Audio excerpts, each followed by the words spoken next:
Hey everyone, hope you're all doing good. Just wanted to shoot you guys a quick video that hopefully you'll find of some value. So this morning I woke up and I went through my usual morning routine, and usually I have a spring in my step. Usually I'm feeling quite motivated. I really just tackle the day with loads of energy and I feel good.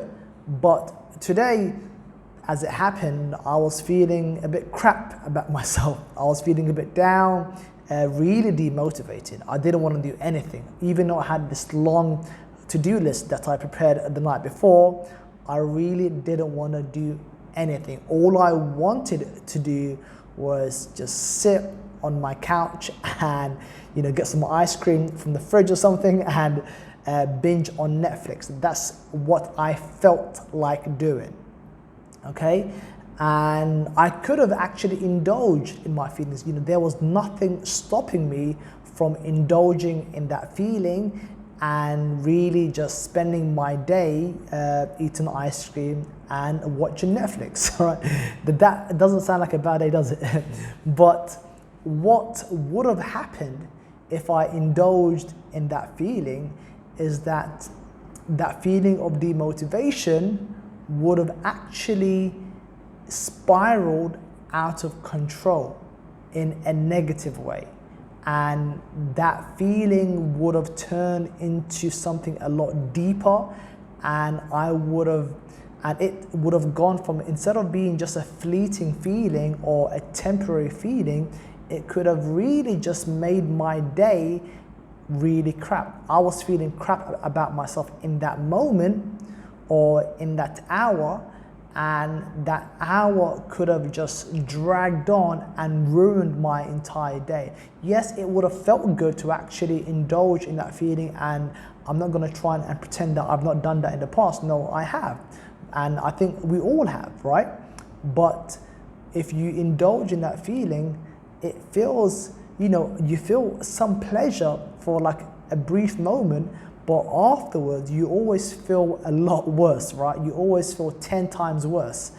And feelings, feelings, they come and go like the wind. They change like the wind. And if you really just indulge every single feeling that you have, because they're all very, very, they're all momentary. Like they never last for any significant period of time. You might be feeling sad and happy, in the space of 10 minutes, or you might be feeling excited and anxious in the space of an hour. They're always changing. So if you're always indulging each and every feeling, then your life is going to be all over the place. So that's what I could have done. I could have indulged in that feeling. But what I used to really struggle with is that I saw it as binary. I saw it as, either spend my day indulging in that feeling, being really demotivated, feeling lethargic and sluggish, and the other scenario was, being full of energy and excitement and really motivated. Like that's the way I approached this situation. But that's not the case. In reality, motivation is not something that you find. Is not something that you just stumble upon or you fall into. Motivation is something that you build. So what I've learned over the years and what I did today was I was feeling crap about myself.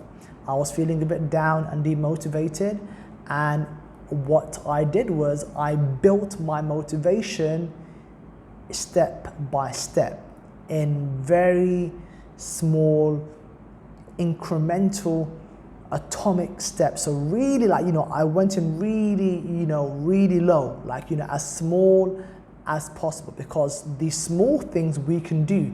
You don't need motivation to do the small things, but as you do each and every small thing, you build up some momentum, and this momentum feeds the next thing and the next thing and the next thing. So what I did was I made my bed, I went to the barbers, got myself a haircut, I had a nice wholesome meal.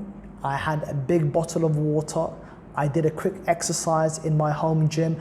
I did small things that didn't require motivation. And these things, they're all fed each other. And before I knew it, within the space of about an hour and a half, I went from feeling demotivated to, I was back to how I usually am, pumped up, motivated, all of that good stuff. Okay, so I guess what I want to share with you guys is doing, don't tackle any of your problems in one go. That's a fallacy. That can't be done.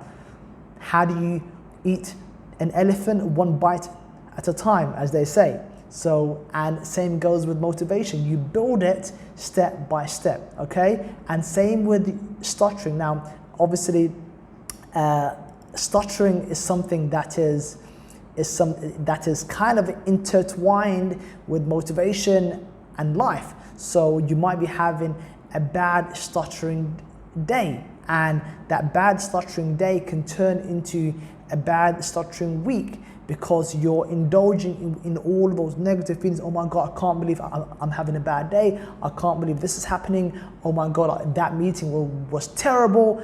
I wonder what the client thinks of me. I stumbled all over my words. And you really just engage with that negative chatter in your head. But what you can do is, right, you know what? I'm not feeling very fluent right now. You acknowledge that you're not feeling like you can speak in a way that you want. That belief of certainty that that you can go into the meeting and speak in a way that you want just isn't there. So what you do is you build it up. You really just build up that feeling step by step by step. So you might say hi to the receptionist, say good morning. You might engage with, in small talk with the cleaner. Just really do small things bit by bit. You might just call someone who you're very comfortable with just before you go into that presentation and get yourself into a chatty mood and just really build yourself up. And before you know it, you are gonna feel that certainty. You are gonna feel that, I can do this, all right? So that's the takeaway I want you guys to have. And I want you guys to actually give us, share some pointers. What do you do whenever you're feeling a bit down, or whenever you're feeling like, you're not feeling really fluent? Is there anything that you do that works for you? Because I'd love to know. I'm always trying to, gain some insights into people's routines in life, because there's always something out there that I've not tried, which I'm sure might be useful. All right, so I hope you guys found this video useful, and I'll speak to you all very, very soon. Take care.